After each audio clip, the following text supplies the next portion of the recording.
గత ఒక నెల రోజుల నుంచి నా పెద్ద కుమార్తె వాత్సల్య పైత్యంతో బాగా సఫర్ అవుతుందన్నమాట. ఒళ్ళంతా ఏం తిన్నా మామూలుగా అయితే కొన్ని పడని తినకపోతే వస్తుంది, కానీ తను ఏం తిన్నా ఆ దద్దుర్లంతా ఒళ్ళంతా స్టమక్ అంటే ఎట్లా పడితే అట్లా ఇంకా పెద్ద పెద్దగా ఇదేమైనా విచిత్రమైన డిసీజ్ అని ఇంత భయంకరంగా వస్తుంది. అక్కతో ప్రేర్ చేయించుకున్నాం మేము. ఏం కాదు, చిన్న ఒక ఆల్బెండజోల్ ట్యాబ్లెట్ కూడా వేయండి, ఇచ్చే మెడిసిన్తో పాటు ఏమవ్వదు, భయపడవద్దని నేను చెప్పింది. సర్లే అని చెప్పి మేము టేక్ చేసుకొని రోజు ప్రార్థన నూనెతో పూస్తూ వీళ్ళని మేము అట్లా ప్రొటెక్ట్ చేస్తూ వస్తున్నాము. ఎందుకైనా మంచిది, దసరా హాలిడేస్ తర్వాత ఇంకా మళ్ళీ ఈ సీజనల్ ఇన్ఫెక్షన్స్ ఎక్కువ ఉన్నాయి అని చెప్పి ఒకసారి కర్నూలుకి వెళ్దాము అని చూపించుకొని వద్దామని వెళ్ళొచ్చినాం అనమాట. ఆ రోజు అనుకోకుండా అక్క బస్సులో కూడా మాకు కలిసింది. మేము చూడలేదు, అక్కడి చెప్తాము అమ్మమ్మ ఉంది అని చెప్తుంది. ఎవరు అని అంటే ఇట్లా చిన్నారక్క అమ్మమ్మ ఇద్దరు వచ్చినారమ్మ బస్సులో, నేను పోతాను అమ్మమ్మ దగ్గర కూర్చుంటాను అని అంటే, సర్లే పోవచ్చు తల్లి వెళ్ళి ఇట్లా చెప్పు అమ్మమ్మ మేము చూపించుకోవడానికి వచ్చినామని చెప్పు అని అంటే సరే అని చెప్పింది. అక్క ఆ రోజు కూడా ఏం కాదు, మీరు ఏం టెన్షన్ పడవచ్చండి, వస్తుంది ఇట్లా తగ్గిపోతుంది అని చెప్పింది. ఆ విధంగానే అక్క ప్రేర్ చేసిన విధంగా నోటి మాట చెప్పిన ద్వారానే వీళ్ళకి అద్భుత రీతిగా డాక్టర్ ఒక 10 days మెడిసిన్ ఇచ్చినాడు అంతే. ఆ 10 days కోర్స్ కూడా అయిపోయలేదు. ఆ ఇచ్చిన కోర్సులో డైలీ కూడా మెడిసిన్ వేసుకోవట్లేదు. పొద్దున హడావిడిగా నేను వెళ్ళేటప్పుడు హడావిడిగా మర్చిపోవడం, లేదంటే ఈవినింగ్ ప్రేయర్కి వచ్చేటప్పుడు తను మర్చిపోతే అట్లా మిస్ అయిపోతుంది అనమాట. 10 రోజులు దాదాపు అయిపోయి 20 days అవుతుంది. ఇంకా 5 days మెడిసిన్ అట్లే మిగిలిపోయింది. అయినా అద్భుత రీతిగా దేవుడు స్వస్థపరిచినాడు. అదేవిధంగా నా భర్త విషయంలో కూడా ఒకరోజు మధ్యాహ్నం భోజనానికి వస్తూ బండి స్కిడ్ అయి వేరే వాళ్ళని సేవ్ చేయడానికి పోయి బండి బ్యాలెన్స్ చేయలేక తొందరగా కింద పడిపోయినాడు అనమాట. ఆ టైంలో దేవుడు ఎంత అద్భుత కార్యం చేసినాడంటే, పొరపాటు వాళ్ళకి తగిలించిన వేరే విధంగా ఉండేది. 2 చిన్న పిల్లలంట, ఇంకా పంచాయతీ అట్లా ఇట్లా. దేవుడు మమ్మల్ని ఎన్ని రకాలుగా శోధించాలనుకున్నా, సాతాన్ని ఎన్ని రకాలుగా శోధించాలనుకున్నప్పటికీ దేవుడు తన హస్తం ద్వారా ప్రతి విషయంలో మాకు హెల్ప్ చేస్తున్నాడంట. చిన్న దెబ్బతో, చిన్న పిల్లలు ఆడుకుంటుంటే ఎలా జరిగిపోతుందో అలా చిన్న దెబ్బతోనే దేవుడు నా భర్తను రక్షించినాడు. అదేవిధంగా నేను స్కూల్కి వెళ్ళే టైంకి నాకు 3 months అయిపోయింది, మిస్క్యారేజ్. అప్పుడు వెళ్ళవుతా ఇంట్లో అందరు క్వశ్చన్ మార్కే. వెళ్ళు అని ఒకసారి అమ్మతో సహా వెళ్ళు అమ్మ మర్చిపోతావు, ఇంట్లో ఉంటే ఇట్లా ఏడ్చుకుంటూ ఉంటావు, నా భర్త అందరూ. అప్పుడు నన్ను ఏదైనా సరే నేను ఇల్లు మారాలనుకున్నా, అక్క ద్వారానే ప్రార్థన ద్వారానే దేవుడు ఇక మీదట నా విషయంలో ఏమి జరిగినా ప్రార్థన ద్వారానే, అది ఏదైనా సరే అని చెప్పి నేను ఇట్లా షిఫ్ట్ అవ్వాలనుకుంటున్నాను అన్నప్పుడు ఖచ్చితంగా మా అత్తలు కూడా అవుతారు, వాళ్ళు కంపల్సరీ చేంజ్ అయితే వస్తుంది అన్నట్టుగానే మారిపోయినాను. 3 months లో అంటే అందరు షాక్ అయినారు, అవసరం వెళ్ళడం అలా కానీ స్కూల్కి. కానీ నాకు అనుకోకుండా ఆపర్చునిటీ వచ్చింది. అమ్మ పిల్లలు అడుగుతున్నారు అని చెప్పి మా ఇన్ఛార్జ్ వాళ్ళు కరెస్పాండెంట్ వాళ్ళే పిలిచినారు. నా హెల్త్ కండిషన్ ఇలా అని చెప్పినా, నీకు ఎక్కువ పడనివ్వమ్మా, నీకు చెప్పాలనుకున్నది జస్ట్ నువ్వు పిల్లల్లో వచ్చి కనిపించంతే అని చెప్పినారనమాట. సర్లే అని చెప్పి ఆ విషయం కూడా అక్క ఇది పరిస్థితి అంటే వెళ్ళి వస్తూ కొంతైనా ఫైనాన్షియల్ ట్రబుల్ తగ్గుతుంది కదా అని అక్క.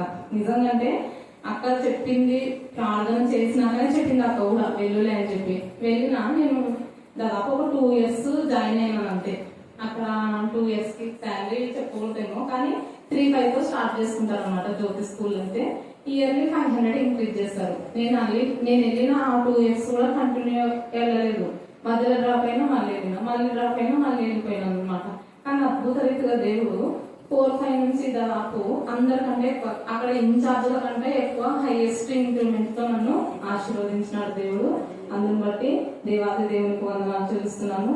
ఈ విధంగా నా ప్రతి చిన్న సమస్యలో కూడా వెంటనే దేవుడు జోక్యం చేసుకుని నన్ను తప్పించడం, బ్లెస్ చేయడము, ప్రతిదీ నాకు తోడు నీడగా ఉండి నా కుటుంబం పట్ల చూపిస్తున్న కృపను బట్టి దేవాది దేవునికి వందనాలు. అలాగే నా కొరకు, నా కుటుంబం కొరకు ప్రార్థించిన అక్కకు ప్రత్యేకంగా వందనాలు చెల్లిస్తున్నాను. దేవుడిచ్చిన సాక్ష్యం దీవించి ఆశీర్వదించిన దాకా ఆమేన్ ఆమేన్. 30వ అధ్యాయము 1 నుంచి 5వ వచనం చదువుతున్నాం. మరియు యెహోవాకు నాకు ప్రత్యక్షమై ఇలాగు సెలవిచ్చాను, నరపుత్రుడా, సమాచారం ఎత్తి ప్రవచింపుము. ప్రభువు యెహోవా సెలవిచ్చినదేమనగా, ఆహా, శ్రమదినం వచ్చనే, అంగలార్చుడి, శ్రమదినం వచ్చనే, శ్రమదినం వచ్చిన యెహోవా దినం వచ్చిన అది దుర్దినము, అన్యజనుల శిక్ష నొందు దినము. ఖడ్గము ఐగుప్తు దేశం మీద పడును, ఐగుప్తీయులలో హతులు కూలగా కూషు దేశస్థులు వ్యాకుల పడుదురు. శత్రువులు ఐగుప్తీయుల ఆస్తిని పట్టుకొని దేశపు పునాదులను పడగొట్టుదురు. కూషీలను, పూతీయులను, లూదీయులను, కూలీలను, నిబంధన దేశపు వారును, మిశ్రిత జనులందరూ ఖడ్గం చేత కూడుదురు. దేవుడు యొక్క పరిశుద్ధాన్ని దీవించును. మమ్మల్ని మిక్కిలిగా ప్రేమించిన మా ప్రియ పరలోకపు తండ్రి, నీకు అనేకమైన వేలాది వందనములు, స్తుతులు, స్తోత్రములు స్తోత్రములు స్తోత్రములు స్తోత్రములు స్తోత్రం చెల్లిస్తున్నాం. ఆశ్చర్యకరుడు, ఆలోచనకర్త, బలవంతుడైన దేవుని తండ్రి, సమాధానకర్త, అధిపతివైన యెహోవా, మీకే స్తోత్రం, మీకే స్తోత్రం, మీకే స్తోత్రం, మీకే స్తోత్రం, మీకే స్తోత్రం, మీకే స్తోత్రములు తండ్రి. పోయిన నా తండ్రి గురువారం మొదలుకొని బుధవారం వరకు నీ సజీవ సంఖ్యలో ఉంచి నీ రెక్కల జెండా మరుగుపరుచుకొని ఇక దూతను కాపుదల కావలసిన దాన్ని బట్టి నీకే స్తోత్రము స్తోత్రము స్తోత్రము స్తోత్రము. మీరు చేసిన ఆశ్చర్యకారణం బట్టి, అద్భుత కారణం బట్టి, మీరు చేసిన మేలును బట్టి నీకే స్తోత్రము స్తోత్రం నా తండ్రి. ఈరోజు జీవం కలిగి బ్రతికినామంటే కేవలం నీ కృపను బట్టి నీకే స్తోత్రము స్తోత్రం అయ్యా. మీ యొక్క ఉచితమైన ప్రేమను బట్టి, కృపను బట్టి నీకే స్తోత్రములు స్తోత్రములు స్తోత్రములు స్తోత్రములు స్తోత్రం చెల్లిస్తాను నా తండ్రి. ఈ రాత్రికాల సమయం ముందు ఎక్కడైతే ఇద్దరు ముగ్గురు నాన్న ధ్యానిస్తుంటారో వారి మధ్య ఉన్నటువంటి సెలక్షన్ దేవ, ఈ మా మధ్యలో ఉండే తండ్రి, ఈ మహిమగంత ప్రభావం పొందుకుని దాన్ని బట్టి నీకే స్తోత్రములు స్తోత్రములు స్తోత్రములు స్తోత్రం వేసే చదవబడిన లేఖన భాగం దీవించండి, ఆశ్రయించండి నా తండ్రి. ఆత్మీయతలే నక్కగా దీవించి ఆశ్రయించి నా తండ్రి ద్వారా మీరు మాతో మాట్లాడుతున్న మాటలు బట్టి నీకే స్తోత్రములు, మీకే స్తోత్రం, మీకే స్తోత్రం, మీకే స్తోత్రం, మీకే స్తోత్రం నా తండ్రి. వినగల శివుడు, గ్రహించగల మనసు ప్రతి ఒక్క బిడ్డకు మీరు అనుగ్రహించిన విషయం దేవ నీకే స్తోత్రములు నా తండ్రి. వినివారణ నా తండ్రి ఒక వాక్యం సరంలో నా తండ్రి జీవించలాగా కృపాసం దయచేయండి దేవ నీకే స్తోత్రములు, మీకే స్తోత్రం, మీకే స్తోత్రం. మీకు ఆత్మజ్ఞానం చేత నింపుకున్నాడు విషయం దేవ నీకే స్తోత్రములు నా తండ్రి. ఏ ఒక్క మాటలు మీరు వినిపిస్తున్నారో అదే మాటలు నా తండ్రి నేరుగా సూటిగా మాతో మా అందరితో మీరు మాట్లాడుతున్న మాటలను బట్టి మీకే స్తుతి స్తుతి స్తోత్రములు స్తోత్రం చెల్లిస్తున్నాం. ఎంతమంది వీడియోలు రాలేక వెనుకబడినటువంటి రెట్టి నడిపించి నా తండ్రి, నేను మరొక విడవక నా తండ్రి దీనిని స్తుతించి మహిమపరిచి ఆనందించే బిడ్డలుగా మీరు ఆస్వాదించమని మమ్మల్ని మా ఆత్మ నీకే సమర్పించుకొని నన్ను నేను తగ్గించుకొని నేను ఆనందిస్తూ అలా కంటిన్యూ చేసిన విధానం బట్టి మేము స్మృతిస్తున్నాం దేవ. నా ప్రభనాథండి, మరి శిశు చర్చి నా ప్రభనాథండి, అలాగనే మారనాథ చర్చిలో నా ప్రభనాథండి, దేవ గిబ్సన్ కాలనీలో నా ప్రభనాథండి, మీకు మహిమకర విద్యానగర్లో దేవనాథండి, మరి చిత్తారగేడిలో నా ప్రభ, ఇంకా నా ప్రభనాథండి వడ్డగిరిలో నా ప్రభ, ఎక్కడెక్కడైతే ఈ బుధవారం మధ్యని దేవ బైబిల్ వాక్య ధ్యానం జరిగిందో వాటన్నింటినీ మీరు చేసిన మేళను మేము జ్ఞాపకం చేసుకుంటున్నాం. మరలా ఫెలోషిప్ వాళ్ళు నా తండ్రి దేవ బుధవారం బైబిల్ స్టడీ మరి వారు మా తండ్రి కలుసుకుంటున్నారని తెలియజేసిన విధానం బట్టి ఎంత స్తుతించా కూడా తక్కువే ప్రభా. అలాగే నా తండ్రి దేవ మరి ప్రార్థించమని చెప్పినటువంటి నా తండ్రి రత్న ప్రభ తాళిని మీరు జ్ఞాపకం చేసుకుని మైటీ వెపన్స్ గా వారిని మీరు వాడుకొని ఆయా ప్రాంతం నుంచి జర్మనీ నుంచి వచ్చినటువంటి జాన్సన్ బట్టి కూడా నీకు వందనాలు స్తుతులు స్తోత్రం చెల్లిస్తున్నాం దేవ. Newton, Steven, Jeevan, Joel, Joshua, Johnson, దోషి దేవ, శాలమైన రవీంద్రనాథ్ నా ప్రభ, దేవనంతని శివక మేరకు మరిసి వచ్చినాక సౌజన్య రాజకుమార్ రత్నప్రభ, విక్టోరియా, ఉమా, ఉషా, రూత్ నా ప్రభ, ఇంకా నా తల్లి ఎంతమంది అయితే నా తల్లి ఆ ఫెలోషిప్ లో దేవ కలుస్తున్నారు నా తల్లి జాన్ మార్కుని బట్టి నా ప్రభ, దేవ నా తల్లి బెక్కం ప్రసాద్ బట్టి నా ప్రభ, నా తల్లి మీ కరుణా పీఠంలో నీకు వందనాలు చెల్లిస్తున్నాం. మెస్సయా స్తోత్రం, బెన్నిని బట్టి మీకు వందనాలు చెల్లిస్తున్నాం. ఆయన స్తోత్రం దేవ, మీకే స్తోత్రం, మీకే స్తోత్రం, మీకే స్తోత్రం. బిడ్డలందరూ అనేక ప్రాంతంలో నా ప్రభ దైవ సేవ చేస్తూ నా ప్రభ దేవ నా తల్లి ప్రస్తుతం మరి ఖండలో నా ప్రభ నా తల్లి వారు ఆరంభించిన యొక్క నా తల్లి ఫెలోషిప్ మీకు మహిమకరంగా మీరు ఆస్వాదించొద్దండి. బ్రదర్ మనోహర్ బట్టి కూడా వారి యొక్క పరిచయను మీరు ఎంతగానో ఆస్వాదించి అభివృద్ధి చేశారు తండ్రి. స్తోత్రం దేవ, మీకే స్తోత్రం, మీకే స్తోత్రం, మీకే స్తోత్రం, మీకే స్తోత్రం, మీకే స్తోత్రం. చదవన లేఖన వారిని ఆశించి విరిచి మరి అక్కడి నుంచి నా ప్రభ ఇక్కడ కంటిన్యూ చేయడానికి నా తల్లి 35 years పైగా దేవ నీకు మహిమకరంగా ఏ రోజు నా తల్లి బ్రేక్ లేకుండా ప్రతి బుధవారం దినం నేను కనపరిచే ధన్యతల కృపను మీరు మాకు ఇచ్చినారు ప్రభా. అందుకే ఎంత సూచించా కూడా తక్కువే దేవ. మా తల్లి చివరి దాకా నా తల్లి దేవ మా జీవిత పర్యంత వరకు నా తల్లి మా కంఠంలో ప్రాణం ఉన్నంత వరకు నా ప్రభా నేను కనపరుస్తూ నీ సన్నిధిలో చేరడానికి మార్గం క్రీస్తు యేసు నందు ఉంచవలసిన విశ్వాసము ద్వారా రక్షణార్థమైన జ్ఞానము మీకు కలిగించుటకు చూడండి పరిశుద్ధ శక్తి గల అండర్లైన్ చేసుకోండి, శక్తి గల పరిశుద్ధ లేఖనములను నుండి నీవు పెరుగుదువు గనుక నీవు ఎరుగుదు కనుక నీవు నేర్చుకొని రూఢి అని తెలుసుకున్నవి ఎవరి వలన నేర్చుకుంటివో ఆ సంగతి తెలుసుకోవాలి. చాలా మంది ఇశ్రాయేలులు దేవుని ద్వారా మేలులు పొంది వాళ్ళు పడిపోయారు. ఈ రోజు మన ధ్యాన అంశం ఏంటంటే జీవం గల దేవుని యొక్క సంఘం లేదా సహవాసం. ఆ సంఘమును విడిచిపోనట్టు దుష్ట హృదయం, మూర్ఖ హృదయం, చెడు హృదయం మీలో ఉందేమో చూసుకోండి అని పౌలు చాలా చోట్ల పత్రికల్లో హెచ్చరిక చేస్తాడు. జీవం గల దేవుని యొక్క సంఘం, ఆ యొక్క సహవాసంలో జీవం గల దేవుడు ఇశ్రాయేలులను అనేక సమస్యల వలయంలో నుంచి వారిని కాపాడి వాళ్ళకు జీవం ఇస్తే వాళ్ళు ఏమైపోయింది అంటే వాళ్ళు నిశ్చిత జనం అయిపోయినారు. ఇందాక 5వ వచనం మనం చూస్తే 30 అధ్యాయం 5వ వచనం. కూషీలను, పూతీలను, లూదీలను, కూబీలను, నిబంధన దేశము వారును నిశ్చిత జనులందరినీ ఖడ్గం చేత కూడుతాడు. నిశ్చిత జనం అంటే ఇంక్లూడింగ్ ఇండియా. భారతదేశంలో చాలా మంది నిశ్చిత జనం అయిపోయినారు. ఈ ఇశ్రాయేలు కూడా అనేక జనులలో వాళ్ళు చేరి వాళ్ళు చెప్పిన మాటలు విన్నారు. ఇక్కడ జీవము గల దేవుని యొక్క సంఘంలో రోజు నేను ఎందుకు ఈ రోజు ఈ అంశం తీసుకున్నాను అంటే ఈ రోజు మన ధ్యానాంశం కూడా ఇదే 30వ అధ్యాయం. ఈ రోజే రత్నప్రభ ఫోన్ చేసి చాలా చక్కటి శుభవర్తమానం చెప్పింది. చాలా చాలా సంతోషమైంది. అంటే నేను గూడూరుకు రాకముందు మా ఫెలోషిప్ చాలా పెద్దది. అప్పుడున్న ఫెలోషిప్ వాళ్ళంతా ఉద్యోగాలు అయిపోయి 60 సంవత్సరాలు పైబడి ఉన్నాయి అందరికి మా ఫెలోషిప్ వాళ్ళకంతా. ఇప్పుడు వాళ్ళందరూ కలిసి మళ్ళీ అప్పుడున్న గ్యాదరింగ్ అప్పుడు ఎలా ఉండాలంటే బుధవారం మంది ఖచ్చితంగా బైబిల్ స్టడీ. ఏ రోజు మేము మిస్ చేయలేదు. ఏ రోజు కూడా ఎవ్వరు వాళ్ళకి ఎవరికైనా వాక్యం ఉంది అంటే ముందే చెప్తారు. ఈ రోజు నాకు పలానా చోట మెసేజ్ ఉంది కాబట్టి నేను ఈ రోజు రాలేను, ప్రే చేయండి అని ముందే చెప్తారు వాళ్ళు. అలా మెసేజ్ ఉంటే తప్ప వేరే విషయాలకు దేళ్లకు కూడా మేము గైడెన్స్ కాలేదు. అలాంటి ఫెలోషిప్. బ్రదర్ మనోహర్ 82లో పరిశుద్ధాత్మతో శక్తితో నింపబడిన అనేక మంది మేము కలిసి దేవుని గణపరిచి మహిమపరచడం, ఒక్కొక్కరు ఒక్కొక్కసారి వాక్యం చెప్పడం, పాడడం, స్తుతించడం. అప్పుడున్న ఫెలోషిప్ లో వాళ్ళందరూ కూడా దేవుడు వాడుకున్నాడు. జర్మనీలో జాన్సన్ ఇందాక నేను ప్రే చేసిన, అలాగే జీవన్ ప్రతాప్, ఇప్పుడు జీవన్ ప్రతాపే వీళ్ళందరూ గ్యాదర్ చేసినాడని నాకు రత్నప్రభ చెప్పింది. రత్నప్రభ, పాలి, తర్వాత ఇంకా శివక్క, మేరక, మెస్సి, వంచినక, సౌజన్య, రాజకుమార్, రత్నప్రభ, విక్టోరియా, ఉమా, ఉషా, రోజు, ఇంకా మా ఫ్యామిలీ మెంబర్స్, న్యూటన్, ఇంకా వీళ్ళందరూ కలిసి ఇంకా చాలా మంది ఉన్నారు. మీకు కొన్ని పేర్లు చెప్పిన. అలాగా వాళ్ళందరూ కూడా ఎక్కడుంటే అక్కడ దేవుడు వాళ్ళు వాడుకున్నాం. సిజు చర్చిలో జీవన్ పాస్ట్ ఇప్పుడు పెద్ద చర్చిలో నా తమ్ముడు ఫ్రెండే. అప్పుడు వాళ్ళు 7 మంది ఎక్కువగా ఫ్రెండ్షిప్ ఎక్కువ ఇంటి. మా ఇంటి పైన ప్రతి బుధవారం జరిగేది. ప్రతి బుధవారం అక్కడ జరిగేది. అదే ప్రార్థన నేను ఎప్పుడైతే గూడూరుకు ట్రాన్స్ఫర్ అయ్యి వచ్చానో అప్పుడు ఇక్కడ స్టార్ట్ చేశాను. సేమ్ అక్కడ నేను బ్రేక్ చేసినాక, ఎందుకంటే లేదు వాళ్ళు చేసుకుంటున్నారు, వాళ్ళు కంటిన్యూ చేస్తున్నారు వాళ్ళు. ఆ తర్వాత ఉద్యోగాలు వస్తే ఒకరొకరు తగ్గిపోతున్నారు. తగ్గిపోయిన వాళ్ళంతా ఏం చేస్తున్నారు, ఎక్కడుంటే అక్కడ వాళ్ళు మళ్ళీ ఫెలోషిప్ స్టార్ట్ చేయాలి. ఇప్పుడు మళ్ళీ అందరూ మళ్ళీ కర్నూలుకి వచ్చేసారు చాలా మంది. అంటే జర్మనీ ఊరికే 1 month పెట్టి వచ్చాడు నా పిల్లడు జాన్సన్ మర్సీ. ఇందాక నేను చేసిన రాజకుమార్, మెర్సీ వాళ్ళిద్దరు అక్కడ చేయలేదు. అలాగే ఎంఈఓ వాళ్ళ యొక్క కూతుర్లు అనమాట. వాళ్ళందరూ మిషనరీస్ గా వెళ్ళిపోయినారు. ఆయా ప్రాంతంలో అంతా చెదిరిపోయి మళ్ళీ ఇప్పుడు అక్క ప్రతి బుధవారం స్టార్ట్ చేశాం మేము అని చెప్తే నాకు ఎంత సంతోషమైందో. అయితే వెళ్ళిన వాళ్ళందరూ కూడా స్పీకర్స్ అయ్యి ఇప్పుడు వచ్చిన వాళ్ళందరూ కూడా.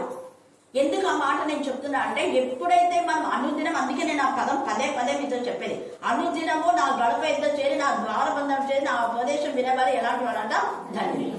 మా పనులు ఏమైనా ఉదయం నుంచి 7 గంటల వరకు మా పనులు ఏమైనా 7 అయ్యిందా అంటే ఎవ్వరం కూడా ఎలాంటి పరిస్థితుల్లో కూడా ఇంట్లో ఉండాలి. అది ఏదైనా కూడా ఖచ్చితంగా 7కు మేము స్టార్ట్ చేస్తాం. 8:30కంతా క్లోజ్. దూరం వచ్చిద్దాం కదా, అందరు మళ్ళీ ఆటోలకు దాన్ని పట్టుకుని వెళ్ళిపోవాలి. కాబట్టి సిసి చర్చిలో ఒకరు వంటకేదో నేను 2 years 3 years చేస్తాను. మంగళవారం ప్రతి మంగళవారం అక్కడ మెసేజ్ ఇచ్చేదాన్ని. ప్రతి బుధవారం మా ఇంట్లో. తర్వాత శుక్రవారం రోజు విద్యానగర్లో అక్కడ బ్రేక్ అయిపోయింది పాపం. విద్యానగర్ అంతా కూడా నాకు చాలా బాధ. అంత ఇదిగా రాత్రి 12 దాకా నైట్ ప్రేయర్స్ జరిగితే ఆస్తమా, దురాత్మలు, పేదలు ఇప్పటికీ వాళ్ళు పుట్టినారు. దురాత్మలతో పోయిన వాళ్ళు ఎవ్వరు కూడా దాచుకోలేదు. ఇక్కడ 7 దయ్యాలు పట్టిన మగ్దలేనే మరియా దేవుడు ఎందుకు రాయించినాడు? 7 దయ్యాలు పట్టిందని ఉంది కదా, ప్రపంచం అంతా తెలుసా లేదా? కొంతమంది దాచుకుంటుంటాం. పాపాన్ని దాచుకోకూడదు, రోగాన్ని దాచుకోకూడదు. గుర్తుపెట్టుకోండి, పాపము రోగం దాచుకుంటే అది దోషపడతారు. వీళ్ళంతా తమ తప్పిదాలను కవరింగ్ చేసుకున్నారు. అక్కడ మగ్ధలేని మరే 7 దయ్యాలు పట్టిందని పదే చెప్తుంటారు. వాక్యం చెప్పిన వాళ్ళు చెప్తారు. 7 దయ్యాలు పట్టిన ఆమె 7 దయ్యాల నుంచి పోయి మంచి మిషనరీగా మారింది. అలాగనే దావీదు దేవునికి ఇష్టానుసారుడు. అసలు బైబిల్ గ్రంథంలో యేసు ప్రభు దావీదు 2 పేర్లు ఎక్కువగా మనకు కనపడతాయి, అవునా కదా? కానీ దావీదు పాపం గురించి దేవుడు కవర్ చేసినాడా? చెప్పండి అందరూ. కవరింగ్ లైఫ్ వద్దు, దేవుడే రాసి పెట్టాడు. దావీదు అనొచ్చు, ఏంది ప్రభా అందరు నన్ను ఏమనుకుంటారు, ఇలాగ నువ్వు రాసేది జీవ గ్రంథంలో? నేను ఒప్పుకున్నాను కదా, నేను ఒప్పుకున్నాను, కొడుకు చచ్చిపోయినాడు, నీ హృదయాన్ని చాడని నువ్వు చెప్పినావు, మరి నీ హృదయాన్ని చాడని మళ్ళా అందరు నన్ను వేడెత్తి చూపించాలా రాసి పెట్టినావా? వర్షాలతో పాపం చేసింది అన్నాడా దావీదు? రాయి ప్రభు అన్నాడు. ఎందుకు రాయమన్నాడు? నేను ఎందుకు చెప్తున్నా ఈ మాట అంటే, చాలా మంది దేవుడు చేసిన మేళ్లను కవరింగ్ చేసుకుంటుంటారు. అక్కడ దావీదు రాయడానికి కారణం, రాయించమని దావీదే చెప్పాడు నన్ను అడిగితే. నాలాగా ఎంతమందో ఉంటారో వాళ్ళందరూ మార్పు పొందాలి అని. అలాగనే 7 దయ్యాలను ఏసై వెళ్ళగొడతాడని ఆ విన్న వాళ్ళు తెలుసుకోవాలని, సమరస్త్రీ భయంకరమైన వ్యభిచారాలు మారుతారని తెలియచేయడానికే దేవుడు రాసి ఉంచాడు. నువ్వు సాక్ష్యాన్ని కప్పి పెడితే అది పాపం ఇంకా పెరిగిపోతాయి. వీళ్ళంతా కూడా ఈ ఐగుప్తీయులంతా ఏం చేశారా అంటే, వీళ్ళతో కలిసినటువంటి ఇశ్రాయేలు జనాంగము దేవుడి యొక్క మేడను మర్చిపోయి విశ్వాసఘాతకులు అయిపోయి మిశ్రిత జనులందరూ కూడా వాళ్ళు లోకానుసారమైన విధానంలో లోక మర్యాదను అనుసరిస్తున్నారు. అందుకు దేవుని ఉగ్రత వచ్చింది. అందుకే తిమోతి అంతా కూడా పౌలు రాస్తాడు, జీవం గల దేవుని సంఘముని విడిచిపోనంటే వాళ్ళు ఎవరైనా మీలో ఉన్నారని చాలా జాగ్రత్తగా చూసుకోండి అంటారు. 1 తిమోతిలో కూడా ఉంది 4వ అధ్యాయము 1 నుంచి 5 చదవండి. 1 తిమోతి కడవరి దినములలో కొందరు అబద్ధికుల వేషాన్ని ఏం చెప్తారు, ఏం పర్వాలేదే, నీ పాపానికి ఎవరు చెప్పుకోని అవసరం లేదు, నువ్వే కప్పుకో అని చెప్పిన వాళ్ళు ఉంటారు. ఎవరున్నా పరిశుద్ధులు, ఏం చెప్పదు, ఎవరు చెప్పని అవసరం లేదు, నువ్వు దేవుడికి చెప్పు అంటున్నావు. అంటే వాళ్ళు దేవునికే మరి దావీదు చెప్తే మరి ఇక్కడ ఎందుకు రాస్తున్నాడు? దావీదు దేవుడి దగ్గర ఒప్పుకున్నాడు కదా, నాతోనే చెప్పినాడు ఒప్పుకో, మరి ఇక్కడ ఎందుకు రాస్తున్నారు? గుర్తుపెట్టుకోండి, సాక్ష్యం అనేది ఎందుకంటే 10 మంది ఆశీర్వదించబడ్డారు. నీలో ఉన్న బలహీనతను దేవుడు కొట్టివేసినప్పుడు నీలాగా ఎంతమంది ఉన్నారో వాళ్ళు రివైవల్ కావడానికే సాక్ష్యం ఉండే. పదే మధ్యలోనే మరే గురించి చేసే చెప్పాడు. ఈమె చేసిందంతా నేను అందరికి ప్రపంచం అంతా చెప్తా ఉన్నాను. ఆమె చేసిందంటే ఆమె మంచి పని కానీ చెడ్డ పని కానీ ఏదైనా కూడా ప్రతిదీ కూడా దాచడానికి లేదు, ప్రతిదీ బయలుపడుతుందని వాక్యంలో లేఖంలో రాయబడింది. ఇక్కడ అందుకనే 4వ అధ్యాయంలో అబద్ధికుల బోధన ఏం చేస్తారంటే విశ్వాస భ్రష్టులుగా చేయడానికి ఏం పర్వాలేదే, దూరం ఉందా, నువ్వు ఇట్లా బాగా బైబిల్ చదువుకో ప్రాణం చేస్తావా, సైతాన్ అదే చెప్తారు. ఎందుకు రాలేదంటే మేము బైబిల్ చదువుకున్నా ప్రాణం చేసుకున్నాం. మరి నేను కూడా నా ఇంట్లో బైబిల్ చదువుకుంటూ ప్రాణం చేసుకుంటుంటే మీరు ఎంత ఇక్కడ ఉంటారా? చెప్పండి. కొందరు దురాత్మలు ఇక్కడ ఎంతమంది దురాత్మలు ఎన్నోసార్లు చెప్పానా? ఒకసారి చెప్పింది మీరు ఎన్నిసార్లు చెప్పినా? ఎన్ని ఇళ్లలో దురాత్మలు ఉన్నాయి. వాళ్ళంతా వచ్చి ఏం మా ఇంట్లో దురాత్మల గురించి చెప్తావా అన్నారా? నేను అన్నారు. అనడానికి కూడా వాళ్ళకు ధైర్యం లేదు, సిగ్గు కూడా ఉండదు. ఎందుకంటే దేవుడు చేసిన మేళ్లను మర్చిపోకూడదు. మర్చిపోయిన వాళ్ళకు మళ్ళీ వచ్చినాయి. మళ్ళీ చెప్తున్నా, మీకు ముందే చెప్పినా. ఎందుకు ఈ మాట చెప్తున్నా అంటే, దేవుడి యొక్క ఆత్మ పరిశుద్ధాత్మతో మనం నింపబడిన తర్వాత ప్రతిరోజు దేవుని ఆత్మతో అనుసంధానం కనెక్షన్ అయి ఉండాలి. కేవలం కొంతసేపు ఆదాముతో ఆమె సహవాసం లేనందుకు దేవుడు చెప్పాడు మీరు ఇద్దరు కలిసి ఉండండి అని. కానీ కొంత సమయం వరకే, కొంత ఉన్నందుకు అప్పుడే ఎవరు శోధించినారు? సాతాను. ఇక్కడ అందుకనే అబద్ధ బోధకులైన వాళ్ళు చాలా మంది చెప్తారు, నేను కూడా నా ఇంట్లో నేను బైబిల్ చదువుకుంటా, నా ఇంట్లో నేను ప్రార్థన చేసుకుంటా, నాకు ఫెలోషిప్తో ఏం అవసరం లేదంటే ఇన్ని ఆత్మల గూడుల్లో రక్షణ వచ్చేవి కావు. నాకు దేవుడి బాధ్యత ఇచ్చి పంపించాడు. ఆ బాధ్యతను నేను నిర్వర్తించాలి. అది నా సొంత ఇంటినైనా కూడా నేను కేర్ చేయట్లేదు. ఎంత తేటగా ప్రార్థన చేయాలి వాళ్ళ గురించి అంతే. కానీ మిగతాది ఏదైతే ఒక్కసారి నిబంధన చేసిన తర్వాత వీళ్ళంతా నిబంధన మీరారు. వీళ్ళంతా నిబంధన చిన్నులు కాదు, వీళ్ళు దేవుడి యొక్క నిబంధనను వీళ్ళు అడ్డగించారు. అందుకనే ఇంత ఉగ్రత వీళ్ళకి వచ్చింది. ఇంకా ఈ అధ్యాయంలో తిమోతి అధ్యాయాలన్నీ కూడా మీరు చదువుకోండి, అక్కడ తేటగా ఉన్నది. చదవండి. ఇప్పుడు 4వ అధ్యాయం 2వ వచనం. మోసపరుచు ఆత్మల యందును అది మోసపరచు అంటే నిన్ను నీవే మోసపరుచుకుంటున్నావు. ఏమని? నేను బాగున్నానులే, వాక్యం చేస్తున్నా, ప్రాణం చేస్తున్నానులే. దయ్యముల బోధ యందును దయ్యంలో బోధ అంటే ఇదే. దయ్యం నీలో ఉంది కాబట్టి అదేం చెప్తుంది నీకు? చర్చికి పోకుండా పర్వాలేదే, ఫెలోషిప్ పోకుండా పర్వాలేదే, నువ్వు రోజు వాక్యం చేస్తున్నా, రోజు ప్రాణం చేస్తున్నావులే, అది అట్లనే చెప్తాది. అది అట్లనే చెప్తాది. లక్ష్యం ఉంచి విశ్వాస భ్రష్టులగుదురని తేటగా, ఆత్మ తేటగా అండర్లైన్ చేసుకోండి. విశ్వాస భ్రష్టులు అగుదురని ఆత్మ తేటగా తేటగా అంటే క్లియర్ కట్ అన్నమాట. తేటగా అంటే యథార్థంగా చెప్పడమే. అందరు బోధకులు యథార్థంగా చెప్పారు. అయ్యగారు మేము ఇట్లా బాగా బౌద్ధులు ప్రాణం సల్లెమ్మ చేసుకుంటారు. ఎందుకు? వాళ్ళకి కాన్ఫిడెన్స్ చాలా ఎక్కడన్నా ఉంటుంది, వేమన పడిసావు, మాకేమవుతుందా? అవును, ఈ వారం ఎందుకు రాలేదు అని ఫైండ్ అవుట్ చేయరు. అవునులే 2 వారాలు రాలేదు, ఈమె ఇంటికి పోయి ప్రే చేద్దాం, ఏమైంది నీకు అడుగుతారా? అడగరు. వాళ్ళే అబద్ధం బోధ, వాళ్ళే దయ్యంలో బోధ. ఇంకా 5వ వచనం దాకా మీరు చదవండి. తర్వాత 2వ అధ్యాయం 1 నుంచి 3 వచనాలు. మనం సంపూర్ణ భక్తియు మాన్యత కలిగి సుఖంగాను నెమ్మదిగాను బ్రతుకు నిమిత్తం ఏం చేయాలంట? అందరి కోసం, రాజుల కోసం, యాజకుల కోసం. అంటే నీకు ఎంతమంది గుర్తుంటాయి? మరి నువ్వు అలాగా ప్రార్థనలో చేయగలవా? ఒక 20-30 పేర్లు వరుస క్రమంలో చెప్పగలవా? చెప్పాలి. ఇప్పుడు నేను ఇంతమంది చెప్పడానికి కారణం ఏంటి? ఎప్పటి నుంచో వాళ్ళ గురించి ప్రేర్ చేస్తున్నా కాబట్టి ఈ ప్రార్థన రత్నం కూడా వచ్చేస్తుంది. రొటీన్గా ఆమె కూడా చేస్తుంది. ఇంత ముందు చేస్తా ఉందా ఆమె కూడా.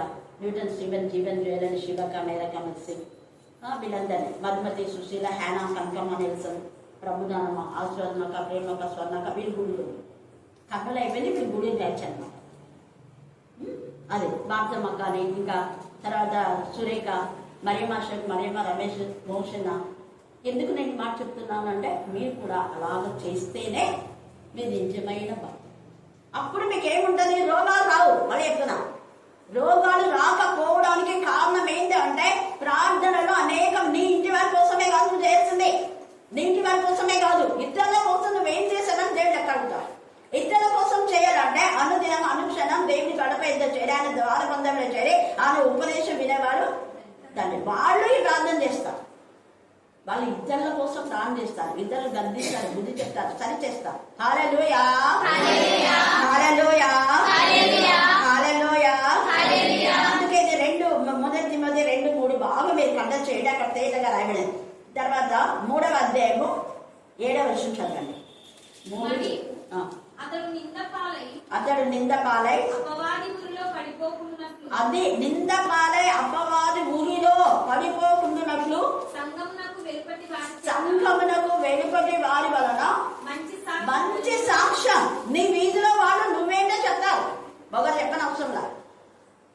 నీ ఇంటి పక్కల వాళ్ళు, నీ బంధువులలో మంచి సాక్ష్యం ఉందా? నీ వీధిలో, ఒకవేళ వీధిలో ఎవరో మనకు విరోధంగా ఉంటే ఒకరిద్దరు ఉండొచ్చు కదా, అందరు మంచి వాళ్ళని చెప్పడానికి లేదు, ఒకరిద్దరు ఉండొచ్చు. కానీ వీధిలో అందరూ ఏమంటున్నారో నేను గురించి, దేవుని ఎందుకు భయభక్తి కల వాళ్ళ గురించి దేవుడు ఏమంటున్నాడు? అనేక మంది జనసమూహం ఏసైని వెంబడించారు, కొంతమందే రానమ్మ. ఏసైని సెలవే అనేది అక్కడ జనసమూహం అని రాయబడింది. చాలా జనసమూహం ఏసైని వెంబడించారు, చాలా జనసమూహం రొమ్ము కొట్టుకొని ఏడ్చారు ఏసై గురించి. కొందరే సెలవు. అది కూడా ఆ కొందరు ఎవరంటే ఆ అధికారంలో ఉన్న తొత్తులు మాత్రమే. ఎందుకంటే వాళ్ళు అధికారంలో ఉన్నారు కాబట్టి తిమ్మిని బొమ్మ చేస్తారు, బొమ్మని తిమ్మి చేస్తారు, బరబ్బాను వదలమంటారు, ఏసైని సెలవు వాళ్ళ ఇష్టం. అది యాక్చువల్గా అయితే బరబ్బా అతను అంతా అట్లా అంటున్నాడు కదా, అదేంటి మీరు అతను వదలమంటున్నారు? అది న్యాయమా? ఏమైనా ఆయన నిర్దోషి కదా? లేదు, మాకు నిర్దోషి అయినా ఆయన, ఎందుకంటే ఆయన ఎప్పుడు మా తప్పులన్నీ ఎదుపెట్టినాడు, ఆయన రావాల్సిందే పద్ధతి. మమ్మల్ని సున్నగొట్టిన సమాధులు అన్నారు, విష సర్పాలు అన్నారు, 4 కింద సర్ప విషయం ఉంది అన్నాడు, అది అన్నాడు, ఇది అన్నాడు, వేషధారులు అన్నారు, ఇవన్నీ అన్నాడు. మేము అనిపించుకున్నాం అన్నీ. కాబట్టి ఆయన కావాల్సిందే. బరబ్బా మమ్మల్ని ఏమన్నా అంతమందిని చంపినాడు, కానీ వాళ్ళని చంపాడు, మమ్మల్ని ఏం చంపలేదు. ఎవరో వాళ్ళు చంపినారు అరణ్యంలో వాళ్ళని. అంటే వాళ్ళు ఏమైనా అయిపోయి వీళ్ళు మాత్రం బాగుంటాయి సార్. ఇట్లాంటి బోధలు ఉంటాయి. తేజగా పరిశుద్ధాత్మ 7:8 వర్షం కూడా చదువు 3:7. అలాగుననే పరిచారకులు మాన్యులైంది. అది అండర్లైన్ చేసుకోండి. పరిచర్య దేవుని యొక్క సంఘములో దేవుని బిడ్డల దగ్గర నువ్వు పరిచర్య చేస్తున్నావు అంటే 2 మనస్తత్వాలు ఉండకూడదు. ఉండే ఇదైనా ఉండు అంటే అదైనా ఉండు. మీ మనస్కు కాకూడదు. తర్వాత బిగుల మధ్య అప్పట్లో వాళ్ళు కళ్ళు తాగేవాళ్ళు, బీడీలు కూడా ఇప్పుడు కూడా విజయవాడలో చాలా మంది స్త్రీలు ప్రార్థన మానుకొని వస్తున్నారు. ప్రార్థన వాళ్ళంతా ఈ చుట్టా బీడి, అందుకే పొగాకు ఎక్కువ ఖరీదైపోయింది. పొగాకు అసలు మళ్ళీ చెప్తున్నా, క్రిస్టియన్స్ ఎవరు పొగాకు వేయకూడదు. మీరు పొగాకు వేశారంటే అనేక ప్రాణాలు నాశనం చేయడం, అది నాశనం చేసేటప్పుడు తెలుసు కదా. పొగాకుతో ఏం చేస్తుంది? పొగాకు ఏమైనా మంచిదా? గాడిదలే తినాం, గాడిదలు తినాం. పొగాకు మనం వేసినాం. ఈ మధ్య ఎక్కువైపోయింది.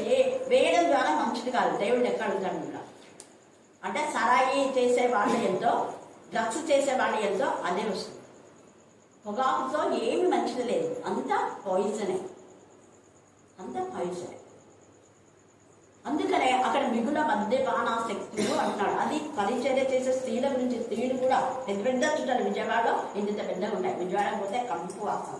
ఆ ట్రైన్లో కూర్చోవాలంటే ఇప్పుడు కొంచెం తగ్గింది, కానీ లేకపోతే కొన్ని సంవత్సరాల క్రితం అంటే ఇవ్వరు చూడు, ఈ పెద్ద ఇట్లా పప్పేస్తుంటారు, బాగా పెట్టుకలు ఎక్కువ ఉంటాయి, సరిగ్గా కూడా దూకారు, కానీ చుట్టాలు మాత్రం కలుస్తుంటారు.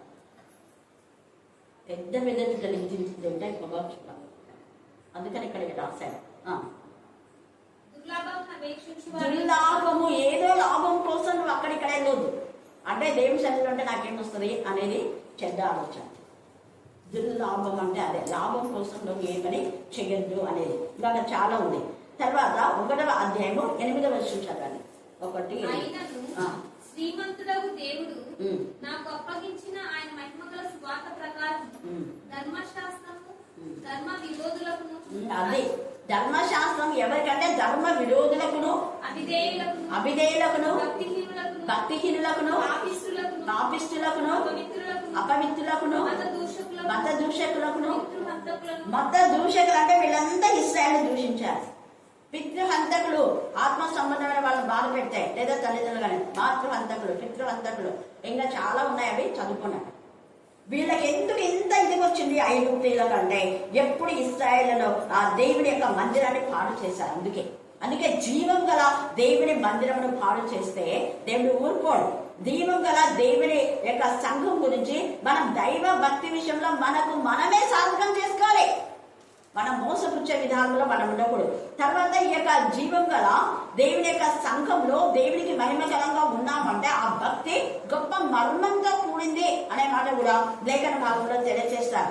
ఆ తర్వాత ఇంకా హెబ్రీయులకు రాసిన పత్రిక ఇక్కడంతా మనం చూస్తే సమాజంగా కూడా మీరు కూర్చోండి త్వరగా. చూడండి, ఒక 2-3 సంవత్సరాలు అంటది రక్షణ కొద్ది కావాలి. సమాజంగా కూడుట మానకుడి అన్నాడు. ఇప్పుడు ఈ జాబ్ హోల్డర్స్ అంతా రిటైర్డ్ అయ్యి అందరు మళ్ళీ గ్యాదర్ అవుతున్నారు. చూడండి, అక్కడ దేవుని మహిమపరిచారు, ఇక్కడ వదిలిపెట్టలేదు వాళ్ళు సహవాసాలు. ఎన్ని సంవత్సరాలు అక్కడ ఒక 40 years అది అవుతుందేమో. అక్కడెక్కడ వెళ్ళిపోయాడు. నేను ఇక్కడ కూడా ఒక 5 years దాకా కర్నూలులో మళ్ళీ మెసేజ్ ఇస్తూనే వస్తున్నాను. బాగా చర్చలో 2 years ఇచ్చినాం. ఇప్పుడు గత 2011. ఎందుకు నేను చెప్తున్నా అంటే దేవుని యొక్క ప్రేమను మరిస్తే అంతకంటే ఘోరం ఇంకొకటి ఉండదు. వీళ్ళంతా కూడా ఎన్నిసార్లు ఇశ్రాయేలు వీళ్ళని మేలు చేసినా కూడా ఆ మేలును మర్చిపోయి ఇశ్రాయేలుకు వీళ్ళు బాధ పెట్టారు. కాబట్టి దేవుని యొక్క ఉగ్రత వీళ్ళు పైకి వచ్చింది. రోమా 1:18.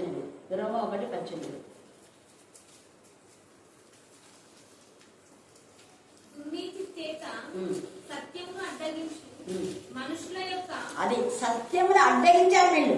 దేవుని యొక్క నిబంధన చూడండి, ఇక్కడ నిబంధన దేశం వారు అనేది. నిబంధన దేశం వారు, నిబంధన జనులు అంటే ఇశ్రాయేల్లో చాలా వాళ్ళలో విస్తృత జనులు అయిపోయినారంటే అన్ని జనులు.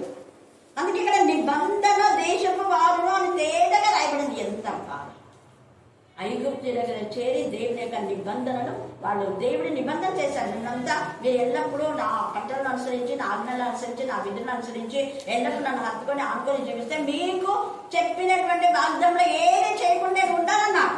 కానీ వీళ్ళు మీరారు, నిబంధన మీరారు. దేవుడితో చేస్తున్న వాగ్దానం తుమ్మల దక్కేస్తున్నారు. అందుకే ఇంత ఉగ్రత వచ్చింది. ప్రభా మేము నిబంధన జనము కదా, నీ చేత ఏర్పరచమన్న వాళ్ళు కదా, ప్రత్యేకించమన్న వాళ్ళు కదా, ప్రతిష్ఠించ అవును. కానీ ఇప్పుడు ఆ ప్రత్యేకత లేదే. అన్నిటితో చేరి వాళ్ళు చెప్పినట్టుగా మీరు ఉన్నారు. లోక మర్యాదను అనుసరించారు. నిశ్చిత జనుల్లో ఏం చేయమంటే చేసినారు. అందుకనే ఇప్పుడు ఈ శిక్ష. ఈ రోజు రాకపోయినా ఏదో ఒక రోజు అప్పుడు గుర్తు చేసుకోండి, ఫలానా రోజు ఈ వాక్యం చెప్పబడిందే. అందుకే మరొకసారి చదువు, రోమా 1:18.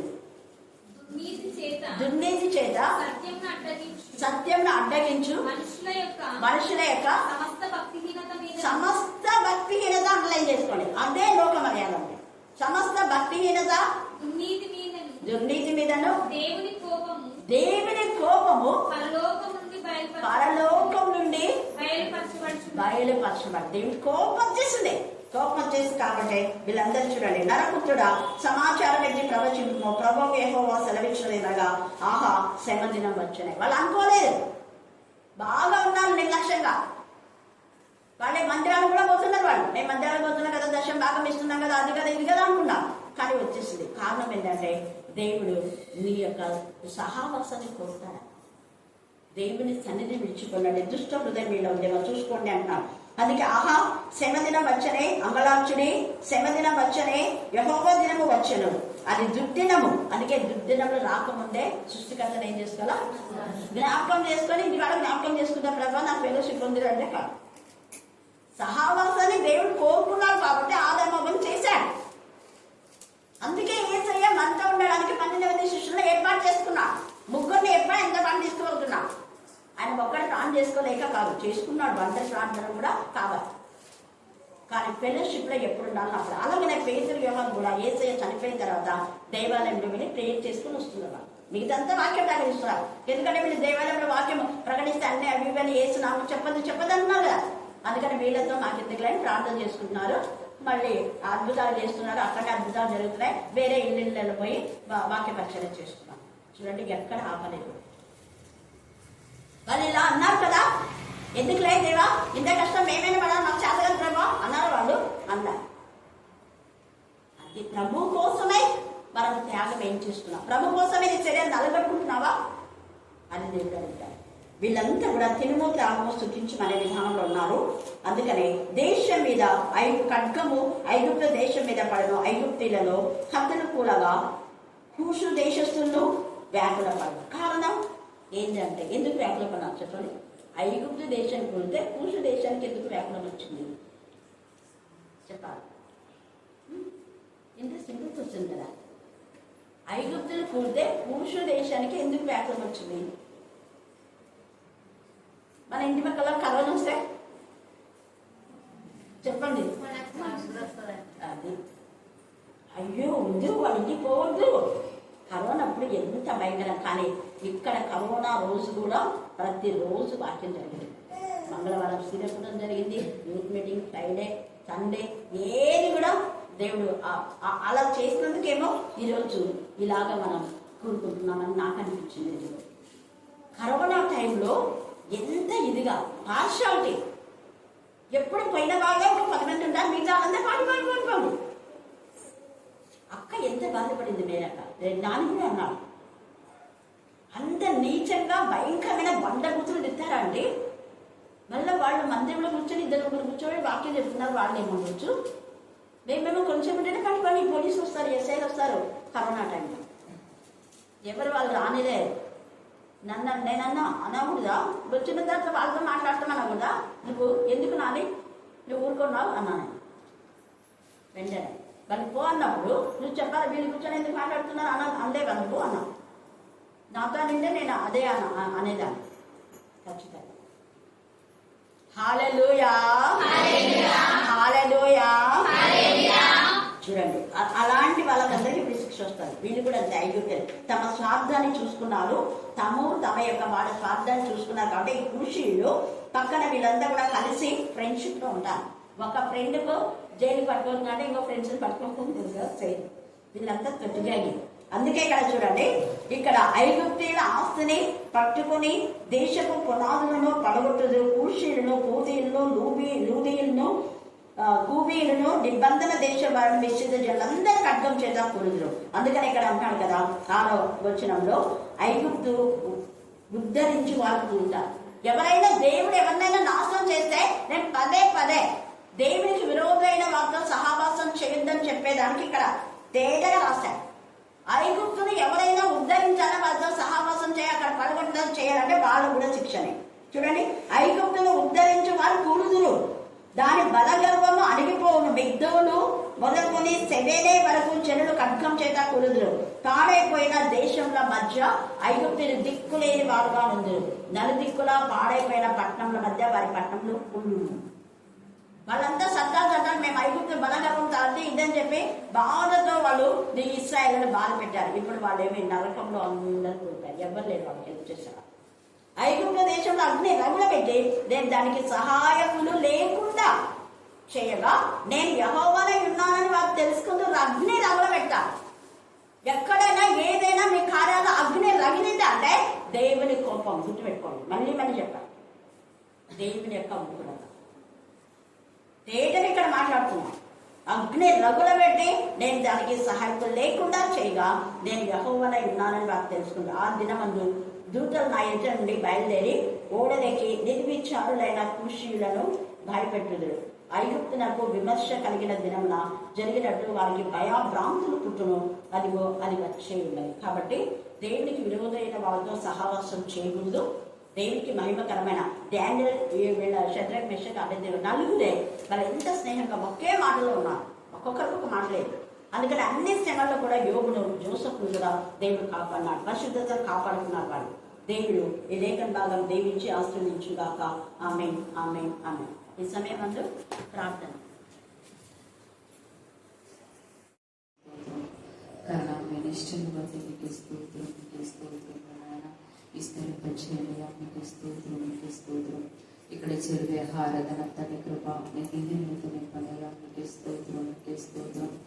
ఎప్పుడు సందేహ పద్ధతి ప్రతి సమస్య తీర్చే దేవా మీకు స్తోత్రం, మీకు స్తోత్రం. ఇచ్చిన ఆత్మీయతను బట్టి మీకు అనేక నేను స్తుతులు, స్తోత్రములైనా ఏ వాక్యం ఎత్తబడినట్లయితే వినగల మనస్సు, గ్రహించే మనస్సు, నాలో దయచేసి నడుపుల తండ్రి మీకు స్తోత్రం, మీకు స్తోత్రం. ఆత్మీయతని కలిసిన ఆశనారంటే శక్తిని బలం దయచేసి నడిపిన తండ్రి నీకే స్తోత్రం, నీకే స్తోత్రం, నీకే స్తోత్రం, నీకే స్తోత్రములైనా. నేను చేసే ప్రతి పనులను కృప మీ దీవెనలతో ప్రతి దాన్ని బట్టి నీకు అనేకమైన స్తుతులు, స్తోత్రములైనా, స్తోత్రములైనా, స్తోత్రములైనా. ఈ రాత్రి కల తండ్రి ఏ విడేనైనా అనారోగ్యంతో బాధపడుతున్నాడు తండ్రి, ప్రతి ఒక్క విడేని ఉంటుంది స్వస్థ పరిశుభ్ర పరిశుభ్రంగా మరి వేడుకుంటున్నాం తండ్రి.